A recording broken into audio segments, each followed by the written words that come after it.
Hai semua, perkenalkan nama saya Desi Rahel Natalia Raja Guguk dengan NIM 2101040013. Nah, pada kali ini saya akan membuat video mengenai laporan observasi. Tapi sebelumnya saya telah melakukan observasi dan filenya sudah saya simpan. Saksikan terus ya. Nah, sebelum lanjut ke pembahasan kita mengenai observasi, teman-teman semua yang menonton pasti sudah tahu apa sebenarnya observasi itu. Nah, observasi itu adalah ketika kita melakukan sebuah penelitian untuk mengumpulkan data. Nah, data itu akan kita kembangkan untuk menjadi sebuah artikel atau sebuah tulisan yang akan kita jadikan atau untuk pemenuhan tugas atau segala macam. Nah, teman-teman, kalau ibaratnya kita ingin melakukan sebuah penelitian, jika kita berangkat dari kampus, kita akan melakukan sebuah penelitian ke dalam sekolah, ke suatu sekolah, maka kita diminta surat persetujuan. Nah, jika saya sendiri melakukan observasi itu, surat izin tidak ada. Namun karena saya alumni dari sekolah tersebut, maka saya diizinkan untuk melakukan observasi tersebut. Saksikan terus ya, teman. Karena saya sudah membuat dokumennya terlebih dahulu mengenai laporan observasi saya. Sekarang kita tinggal buka aja, dokumennya saya simpan di Word, supaya teman-teman semua lebih paham mengenai apa sebenarnya laporan observasi. Nah, ini namanya ya teman-teman, sudah saya buat. Saya sudah menyusunnya di sini. Yang pertama, untuk membuat sebuah laporan observasi itu hampir sama dengan membuat makalah. Namun bedanya di daftar isi laporan observasi itu, kita bisa melihat susunannya, yaitu mulai dari kata pengantar, daftar isi. Nah, yang paling berbeda dengan makalah adalah di bab 1 atau pendahuluan itu berisi latar belakang, tujuan observasi, dan manfaat observasi. Namun bedanya kalau ibaratnya di makalah, membuat sebuah makalah itu berisi latar belakang, tujuan penulisan, dan manfaat penulisan. Ada juga rumusan masalah. Nah, sedangkan bab 2 itu berisi, yang pertama itu adalah lokasi dan waktu observasi. Nah, kalau kita membuat sebuah laporan observasi, kita dituntut untuk menentukan, contohnya ibaratnya kalau kita ingin melakukan sebuah observasi, buktinya kalau kita benar-benar observasi, nah harus diterapkan, harus dicantumkan yaitu lokasi dan waktu observasi. Yang kedua itu objeknya. Nah, objek observasi juga harus kita cantumkan di penulisan observasi kita, supaya semuanya jelas dan kita terbukti kalau kita benar-benar melakukan observasi. Yang ketiga, teknik apa yang kita lakukan untuk observasi. Nah, teknik observasi ini kita tampilkan di bab 2, yaitu dari pelaksana observasi kita. Nah, sedangkan bab 3 ini berisi mengenai hasil observasinya. Contohnya tema yang kita ambil seperti yang saya ambil adalah permasalahan di lingkungan sekolah. Nah, semua permasalahan yang ada di sekolah tersebut yang telah saya teliti akan saya cantumkan di laporan observasi ini. Nah, sedangkan solusinya juga masuk ke dalam pembahasan ya. Saya masukkan semua apa yang kita kaji dari sebuah sekolah tersebut, kita cantumkan semua dalam laporan ini. Sehingga orang yang membacanya juga mengerti apa maksud dari sebuah laporan observasi tersebut. Sedangkan bab ketiga hampir sama dengan makalah, yaitu penutup, saran, dan kesimpulan. Nah, kalau ibaratnya kita membuat makalah, yang terakhir itu pasti ada daftar pustaka. Sedangkan kalau di sebuah laporan observasi itu, kita membuat dokumentasi. Buktinya kalau kita itu melakukan observasi, tidak cukup hanya lokasinya saja atau waktunya. Kalau lokasi atau waktu bisa kita karang, atau tidak perlu kita karang. Kita tahu satu sekolah, kita atur aja waktunya. Oh, waktunya jam 9. Kita buat aja kayak gitu. Namun kalau observasi itu juga membutuhkan dokumentasi. Ketika kita melakukan observasi, perlu juga foto kita pada saat kita mengkaji data-data dari sekolah tersebut. Nah, selanjutnya bab 1 pendahuluan atau latar belakangnya. Kenapa saya melihat dari dokumen ini? Karena lebih paham untuk teman-teman saya menjelaskan dengan panduan saya di sini untuk menjelaskan bagi teman-teman yang menonton nantinya pasti akan lebih mengerti apa sebenarnya isi dari observasi saya. Nah, latar belakang ini berisi tentang latar belakang dari sebuah observasi yang akan kita buat. Contohnya saya baca teman-teman. Pendidikan di Indonesia semakin hari kualitasnya makin rendah. Berdasarkan survei United Nations Educational, Statistics and Culture Organization atau UNESCO, terdapat kualitas pendidikan di negara-negara berkembang di Asia Pasifik. Indonesia menempati peringkat 10 dari 14 negara. Sedangkan untuk kualitas para guru, kualitasnya berada pada level 14 dari 14 negara berkembang. Salah satu faktor rendahnya kualitas pendidikan di Indonesia adalah karena lemahnya para guru dalam menggali potensi anak. Para pendidik seringkali memaksakan kehendaknya tanpa pernah memperhatikan kebutuhan, minat, dan bakat yang dimiliki siswa. Kelemahan para pendidik itu tidak pernah menggali masalah atau potensi para siswa. Pendidikan seharusnya memperhatikan kebutuhan anak, bukan malah memaksakan sesuatu yang membuat anak kurang nyaman dalam menuntut ilmu. Proses pendidikan yang baik adalah dengan memberikan kesempatan pada anak untuk kreatif. Itu harus dilakukan sebab pada dasarnya gaya berpikir anak tidak bisa diarahkan. Selain kurang kreatifnya, para pendidik dapat membimbing siswa. Kurikulum yang sentralistik membuat potret pendidikan semakin buram. Kurikulum hanya didasarkan pada pengetahuan pemerintah tanpa memperhatikan kebutuhan masyarakat. Lebih parah lagi, pendidikan tidak mampu menghasilkan lulusan yang kreatif. Ini salahnya kurikulum dibuat di Jakarta dan tidak memperhatikan kondisi di masyarakat bawah. Jadi para lulusan hanya pintar cari kerja yang tidak pernah bisa menciptakan lapangan kerja sendiri. Padahal lapangan pekerjaan yang tersedia terbatas. Kualitas pendidikan Indonesia sangat memprihatinkan.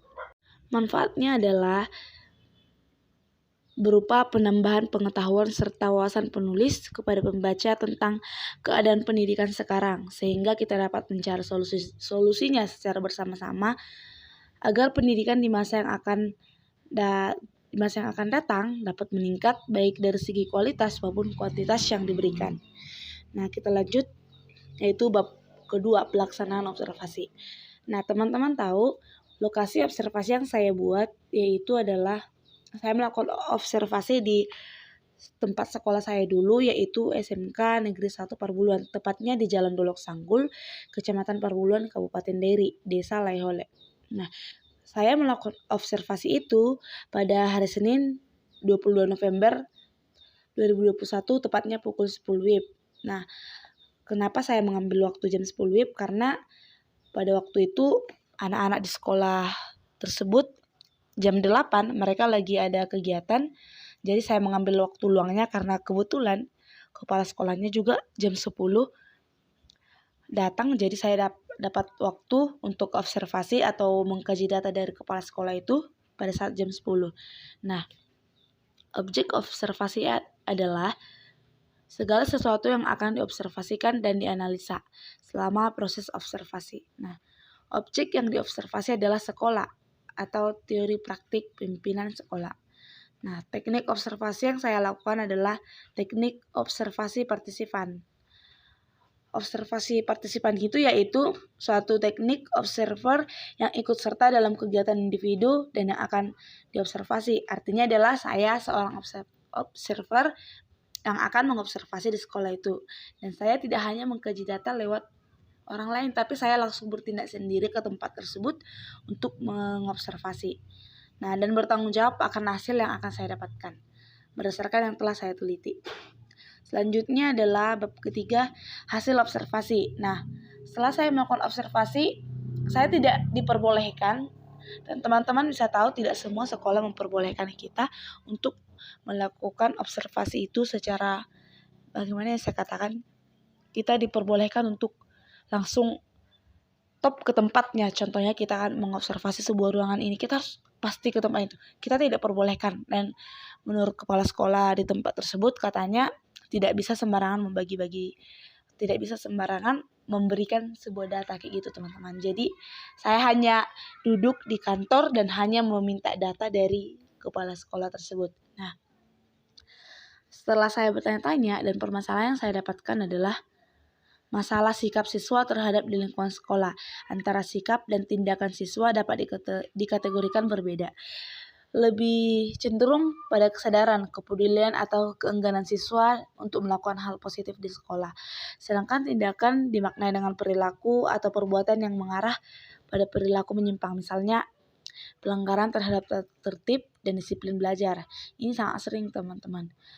Kalau waktu sekolah itu ibaratnya pada hari Kamis kita diharapkan memakai baju praktek kalau SMK ya. Pelanggaran terhadap tata tertib dan disiplin belajar sangat sering kita temui.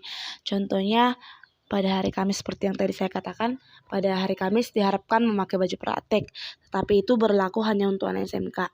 Dan jurusan itu yang paling difokuskan adalah jurusan akuntansi. Nah, akuntansi itu pada hari Kamis harus memakai baju praktek, memakai sepatu pancus, dan rambutnya itu digulung atau pakai hairnet. Nah, secara keseluruhan kita sudah bisa melihat kalau ibaratnya orang-orangnya sudah tahu pada hari itu melakukan praktek, bukan termasuk satu hari itu praktek ya teman-teman, tapi dalam satu hari itu udah kebanyakan praktek, jadi diharapkan pakai baju praktek.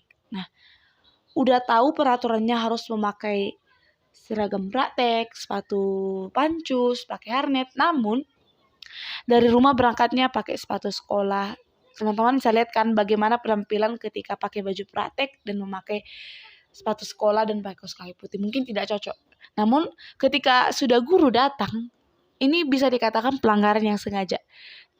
Ketika guru datang untuk memeriksa, tiba-tiba dipakai semua nih. Semua dipakai sepatu pancusnya, dari rumah pakai baju praktek, tapi ketika guru sudah datang, sepatu pancusnya dipakai, hairnetnya dipakai. Jadi guru yang memeriksa atau kaprodi, kepala program jurusan tersebut, mengambil keputusannya yaitu jikalau seorang siswa itu memakai sepatu pancus di sekolah, sepatu sekolahnya dibawa, maka sepatu sekolahnya dibuang dan benar-benar peraturan itu dilaksanakan. Jadi banyak siswa itu melakukan pelanggaran itu secara sengaja. Sudah tahu itu adalah pelanggaran tetapi tetap dilakukan. Pembahasan kali ini lebih ditekankan pada siswa yang kerap muncul di sekolah terhadap lingkungan. Siswa kadang-kadang cenderung menunjukkan sikap di mana kurangnya kesadaran, merasa enggan dan kurang peduli terhadap lingkungan sekolahnya.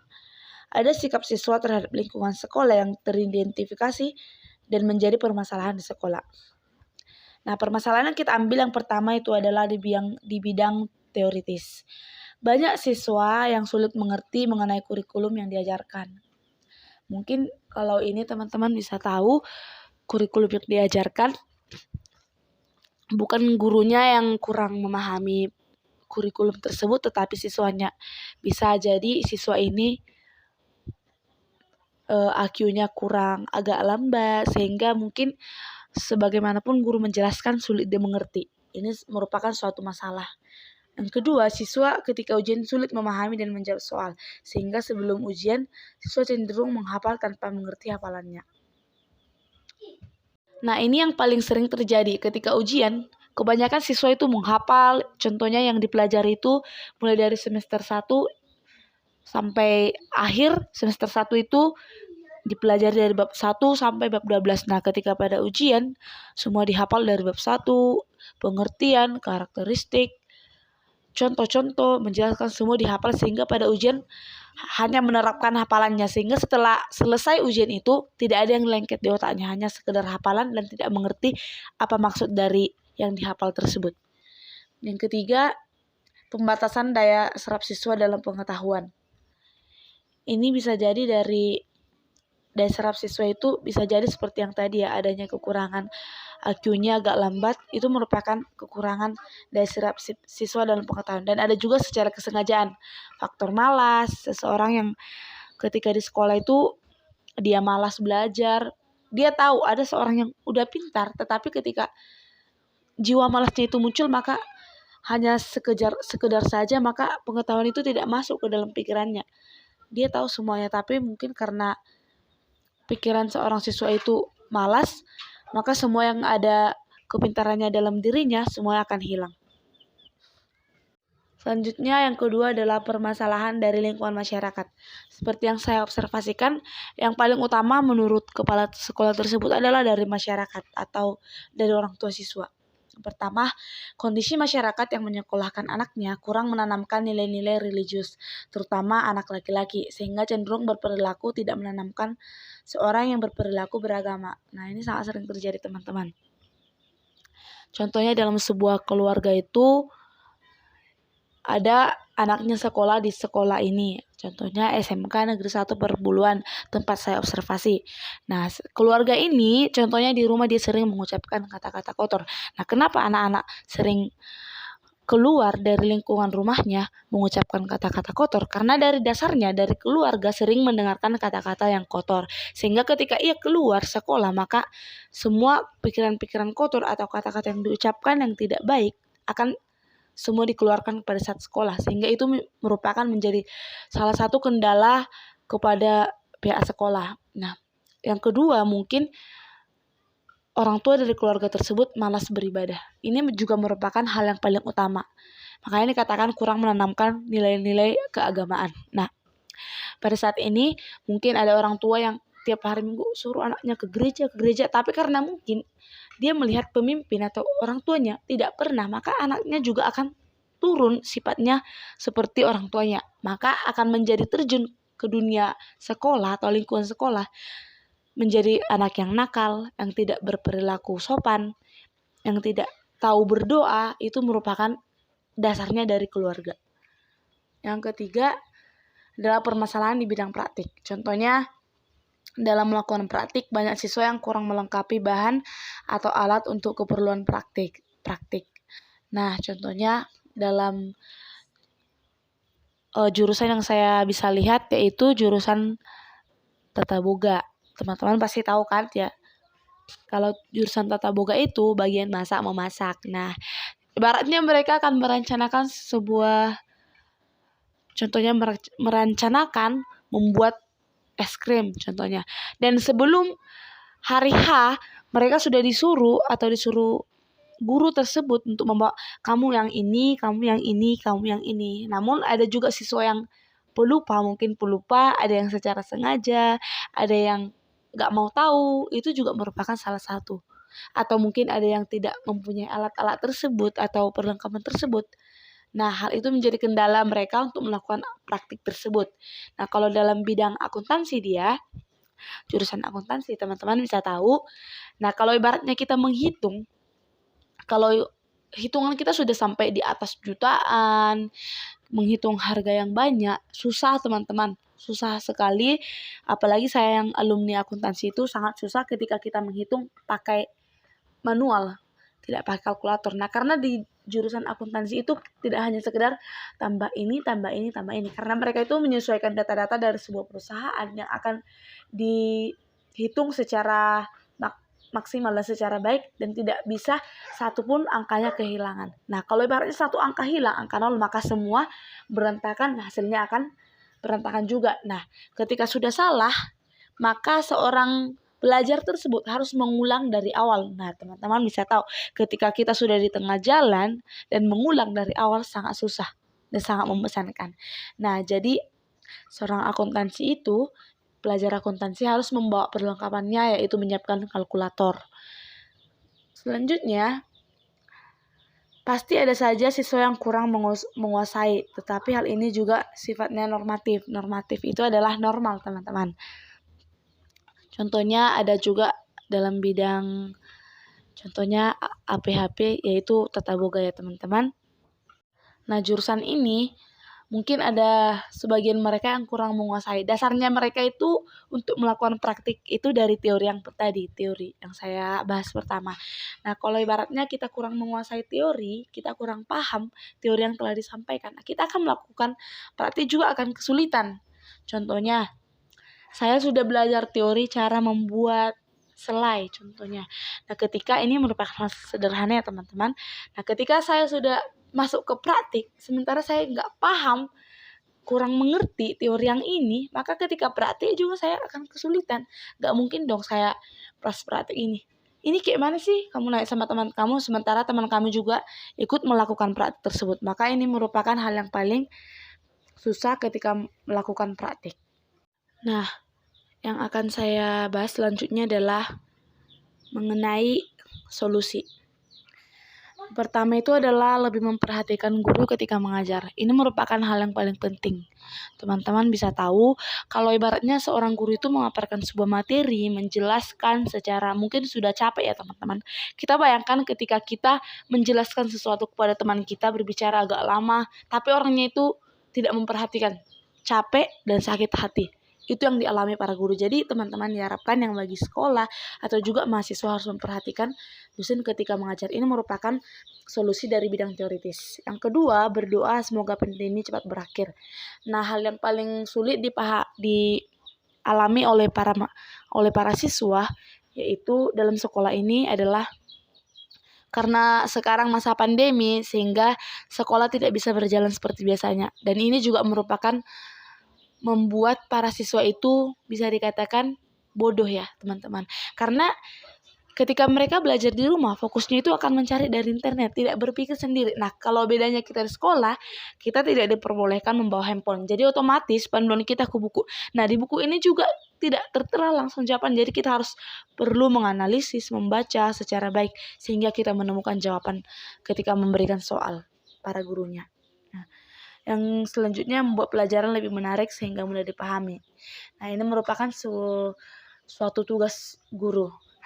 Contohnya ada juga nih guru yang mengajar hanya masuk, duduk, kasih ringkasan, setelah ringkas dikasih penilaian keluar. Nah, itu juga membuat siswa bodoh. Nah, ini diharapkan ketika guru mengajar itu adalah menarik. Entah membuat animasi atau sambil ketawa atau dihubungkan dengan dunia perasaan atau percintaan, apalagi di anak-anak muda mungkin agak lebih tertarik dengan hal-hal seperti itu. Namun ketika kondisinya sekarang pandemi, sama halnya seperti mahasiswa, mereka melakukan belajar pakai aplikasi Zoom dan melakukan presentasi, dan presentasi itu ditampilkan melalui PowerPoint. PowerPoint-nya itu beranimasi sehingga ketika kita membaca agak menarik. Selanjutnya adalah membuat penghargaan atas capaian siswa. Nah, ini juga merupakan penting ketika seorang siswa itu sudah mencapai hasil yang memuaskan atau mungkin dia bisa dikatakan tergolong menjadi seorang siswa yang pintar, perlu dikasih penghargaan. Karena bagaimanapun capaian hasil dari seorang siswa sangat dibutuhkan penghargaan. Contohnya ketika hal yang paling sepele kita ambil adalah seorang anak. Contohnya anak ini bernyanyi. Suaranya mungkin tidak bagus. Tapi teman-teman bisa tahu orang tuanya memberikan pujian. Oh, suara kamu cantik sekali. Itu merupakan menjadi motivasi dia ketika akan lanjut. Oh, aku bisa seperti ini. Maka akan menjadi memotivasi dia, aku harus lebih baik, lebih baik, lebih baik. Nah, ini juga merupakan bisa kita terapkan di sekolah. Nah, mungkin aku seorang yang bodoh, tapi ketika ada penilaian kayak gini contohnya, nilaiku paling rendah. Kamu harus belajar lagi ya, udah lumayan, kamu harus belajar seperti ini supaya kamu bisa lebih pintar dari teman-teman kamu. Itu merupakan penghargaan. Itu merupakan penghargaan yang paling indah menurut pribadi seorang saya sendiri, karena pujian itu lebih menyenangkan daripada kita langsung dikasih hadiah atau buku. Karena pujian itu bisa mensupport kita lewat kata-kata, kita selalu ingat, oh katanya kayak gini, seperti ini, aku bisa jadi pintar, oh jadi semangat dong. Nah, itu merupakan motivasi yang paling baik menurut saya sendiri. Nah, kemudian mengadakan ibadah setiap hari Jumat untuk menumbuhkan iman setiap siswa. Nah, tadi permasalahannya di sekolah ini yaitu tentang kurangnya orang tua yang mendidik anak-anaknya dari rumah sehingga nilai religiusnya tidak ada atau seperti tidak beragama. Nah, di sekolah ini seperti kajian yang kami dapat dari kepala sekolah, setiap hari Jumat itu melakukan ibadah. Nah, ibadah itu dilakukan untuk meningkatkan, menumbuhkan iman-iman para siswa. Nah, ketika ibadah itu dilakukan ibadah pujian, berdoa, dua syafaat, persembahan pujian, melakukan persembahan, kita diajak bernyanyi, kita diajak apalagi teman-teman mengumpulkan persembahan dan segala macam kegiatan ibadah yang bisa membawa manfaat yang baik membaca Alkitab, mendengarkan khotbah. Nah, yang paling menariknya kalau ibaratnya sama-sama siswa yang berkhotbah, mungkin ada orang yang dari belakang atau orang yang mengikuti ibadah ini, oh kamu nggak cocok, ngapain sih kamu, lebih layak, nggak layak, contohnya seperti itu, kamu nggak layak khotbah di situ, kamu aja orangnya kayak gini. Nah, hal yang paling itulah merupakan hal yang paling dihindari kepala sekolah, sehingga kepala sekolah itu mengundang pembicara atau pengkhotbah sehingga setiap Jumat itu ganti pengkhotbahnya, ganti. Dan itu merupakan tidak membosankan bagi siswa. Nah, ibaratnya kalau kita sama seperti kita di gereja, kalau ibaratnya bukan apa ya teman-teman, bukan merendahkan atau seperti apa, tapi kalau ibaratnya contohnya di gereja itu pendeta tiap hari Minggu dia aja yang khotbah, dia aja. Jadi kita juga melihatnya bosan, apalagi kalau kita tahu dia juga orangnya sepertinya agak lembut, tidak keras atau tidak suaranya kurang menggelegar gitu. Jadi kalau ibaratnya pada hari Minggu itu kita membutuhkan itu yang dinamakan, kalau saya sendiri di gereja itu dinamakan apa teman-teman, contohnya dinamakan sintua atau hamba-hamba Tuhan. Nah, sintua itu udah dilantik, didoakan, ditabiskan, itu namanya. Sehingga pada hari Minggu itu bergantian dibuat rosternya. Dibuat roster bergantian berkhotbah tiap hari Minggu, ini dulu. Beda sama juga dengan yang akan membawa pujian, pimpin pujian atau worship leader. Nah, itu juga tiap minggu gantian sehingga suasana yang muncul juga akan lebih menyemangatkan kita, lebih semangat, lebih fresh gitu. Nah, sama halnya seperti di sekolah. Ketika khotbahnya tiap hari Jumat berganti, nah tema yang dibawakan juga kan lebih enak, pembawaan yang ini dan ini beda gitu. Jadi kita bisa mengambil kesimpulan, kalau ibaratnya pengkhotbahnya ganti, banyak ilmu yang kita dapat gitu. Kalau hanya satu mungkin agak membosankan bagi setiap orang. Nah, sama juga seperti yang akan membawakan ibadah. Nah, kalau contohnya di sekolah ini, seperti yang kami teliti adalah, di sekolah ini adalah contohnya tiap kelas. Pertama kelas ini dulu, kelas 11 jurusan akuntansi contohnya, itu dulu yang membawa ibadah. Selanjutnya Jumat depan yang lain secara bergiliran, dan juga setiap kelas akan kedapatan untuk membawa ibadah.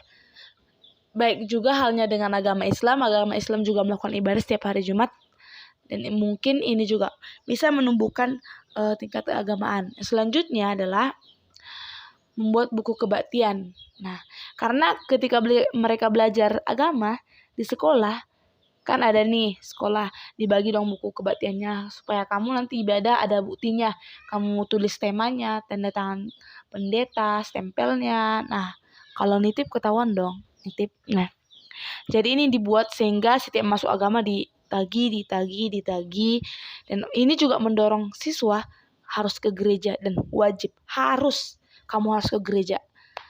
Dan juga ini merupakan hal yang paling utama, karena mungkin ibadah itu adalah hal yang paling membuat iman kita semakin dekat sama Tuhan. Selanjutnya adalah memperbesar tugas lingkup guru di bidang penyuluhan, yaitu contohnya bimbingan BK ya. Ketika ada yang bermasalah atau segala macam, ada itu khusus gurunya, guru BK yang akan membimbing mereka, yang akan menasihati, kamu harus kayak gini, seperti ini. Contohnya ada nih kejadian yang pernah di sekolah tersebut nih, ada observasi teman-teman, ada yang kesurupan. Nah, pada saat kesurupan ini pasti ada penyuluhan nih, pasti ada guru yang akan membimbing mereka seperti ini. Kalau ketika kamu kesurupan, kamu harus tetap doakan dia. Itu adalah tugas sebagai guru, penyuluhan. Nah, itu harus diperbesar ruang lingkup sehingga ketika ada siswa yang bermasalah akan mudah menghadapinya gitu teman-teman, akan mudah menasihatinya. Jadi tidak fokusnya kepada wali kelas. Nah, selanjutnya adalah mengadakan kunjungan keluarga. Ini juga merupakan hal yang penting ketika seorang siswa malas ke sekolah, malas sudah dikasih surat peringatan, orang tuanya juga tidak acut tak acut, nggak peduli. Anak juga sudah dikasih contohnya surat peringatan yang kedua, ketiga, tidak tetap datang juga, tapi ada juga yang sudah berangkat dari sekolah nggak datang. Nah, yang paling diterapkan yaitu harus mengunjungi keluarga tersebut, harus dikunjungi, dibicarakan baik-baik supaya anaknya berubah, datang ke sekolah. Itu merupakan juga solusi dari masalah yang terjadi di sekolah. Selanjutnya adalah melakukan kerjasama dengan pengurus gereja. Nah, kerjasama dengan pengurus gereja itu sama juga dengan memberikan buku kebaktian ya. Kita diharapkan ibadah terus, dan buku kebaktian itu merupakan kerjasama kita, media kerjasamanya dengan pihak gereja membuktikan kalau kita benar-benar ibadah. Nah, selanjutnya adalah melengkapi bahan-bahan ketika mau praktik. Nah, ini solusi dari bidang praktik. Nah, kalau kita mau praktik harus kita siapin dong bahan-bahannya atau perlengkapannya. Masa kita mau melakukan sebuah kegiatan tapi kita tidak mempunyai medianya. Sama halnya ketika kita ingin membuka sebuah usaha, kita tidak mempunyai modal. Bagaimana cara berjalannya sebuah usaha tersebut tanpa modalnya? Nah, sama juga seperti ketika kita ingin menjadi seorang yang pintar, tetapi kita tidak belajar, sama saja sama saja seperti nol atau sia-sia semua perjuangan kita. Nah, yang selanjutnya adalah mempelajari terlebih dahulu media yang akan dipraktikkan. Ini juga merupakan yang tadi teman-teman saya katakan, ketika guru mengajar harus diperhatikan. Nah, ketika mereka praktik akan lebih paham nih. Kamu memperhatikan, contohnya saya ambil akuntansi. Mereka itu mempelajari MAYOP. Yang saya teliti adalah mempelajari MAYOP. Nah, MAYOP ini juga media mereka ketika nanti mereka UKK atau ujian kompetensi keahlian. Nah, kalau ibaratnya guru sedang mempelajari atau memberikan praktiknya, guru contohnya hanya guru yang mempelajari tersebut di depan, dipakai fokus nih, jelaskan di depan kayak gini, kalau membuat kode akunnya kayak gini, seperti ini. Nah, kamu harus perhatikan nih, kalau kamu nggak teliti, nah ketika nanti kamu ujian atau praktiknya, ketika kamu dipraktikkan, diuji satu-satu, kamu nggak akan bisa. Nah, itu merupakan hal yang paling utama. Kalau ketika kamu praktik, kamu harus memperhatikan guru ketika mengajar, memberikan materi. Nah, ketika praktik, kamu akan paham. Kalau ibaratnya kamu nggak perhatikan, nggak mungkin dong kamu ketika praktik ini, ajari aku dong. Contohnya teman kamu udah tahu, dia serius, waktunya dibatasi. Contohnya seperti ini, waktunya sampai jam segini. Tapi kamu itu nggak tahu, teman-teman kamu itu udah buru-buru bagaimana caranya punya dia selesai. Tapi karena kamu nggak tahu, teman-teman kamu sih jadi terganggu. Minta tolong seperti ini, tolong aku dong, ini kayak mana nih, ini bagaimana nih. Kan jadi terganggu teman-temannya. Jadi ini diharapkan supaya mempelajari terlebih dahulu yang akan diperhatikan. Nah, yang terakhir itu adalah penutup. Kesimpulannya dari observasi yang saya lakukan adalah ditemukan bahwa permasalahan yang paling utama adalah kurangnya tingkat keagamaan. Ini merupakan hal yang paling utama masalahnya di sekolah tersebut. Jadi diharapkan para orang tua yang akan menyekolahkan anaknya tersebut harus mendidik anaknya secara religius di keluarga, dididik secara sopan, beretika, sehingga ketika keluar dari ruang lingkup rumahnya, maka akan menjadi siswa yang bisa dijadikan teladan. Jadi dapat solusi yang ditemukan adalah lebih mendominankan pembelajaran agama untuk mengubah karakter setiap siswa menjadi taat beragama. Nah, sarannya saya berharap sekolah ini kedepannya lebih maju dan menghasilkan siswa-siswa yang berakhlak dan takut akan Tuhan, sehingga bisa menjadi berkat dan teladan bagi semua orang. Mungkin banyak kesalahan saya ketika mengucapkan kata-kata atau mungkin agak salah mengucapkan kalimat yang baku, mohon dimaafkan. Dan juga demikian, observasi yang saya temukan ini banyak kesalahan, mohon dimaklumi karena mungkin keterbatasan setiap orang itu berbeda-beda. Nah, ini merupakan yang terakhir adalah dokumentasi. Mengapa dokumentasinya seperti ini, teman-teman? Dan ketika saat mereka belajar tidak diperbolehkan. Ini observasi ketika saya berada di sekolah itu. Kalau seperti yang kayak saya tanyakan kepada sekolahnya, tidak semua sekolah memberikan izin untuk melakukan observasi. Meskipun udah ada suratnya, tapi mengambil foto itu untuk foto menjadi sebuah pemenuhan tugas tidak diperbolehkan. Jadi saya hanya mengambil sebagian-bagian kecil fotonya karena tidak diperbolehkan, hanya dibatasi. Sedangkan saya sendiri ketika berbicara dengan kepala sekolah tidak diperbolehkan. Jadi mungkin dokumentasinya agak sedikit, mohon dimaklumi. Demikian penjelasan saya mengenai laporan observasi. Semoga bermanfaat bagi kita semua. Terima kasih dan shalom. Jangan lupa like, komen, dan subscribe. Terima kasih.